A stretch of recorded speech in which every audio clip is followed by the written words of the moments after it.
Яг одоо улсын хурлын дарга зэн код гэж хугацаанд хэлсэн. За хугацааны хэсэг үлэг залуучууд бид нар за нэгдүгээрт усын иргэдтэй харьцах орчуулагчтай харьцдаг манай. Орчуулагчаа авч ирсэн үгүй юу?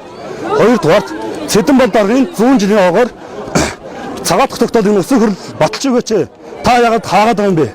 Гуравдугаарт автомны хувьцааг 379 сая төгрөгниймтэй хувьцааг 300 мянган төгрөгөөр худалдаж авах дуур хийж байна. Энэ гурав дээр хариулт өгчөөч гэдэг асуултад тавих гэсэн боловч за өнөөдөр дарганы хамгаалалт маш их байд юм байна.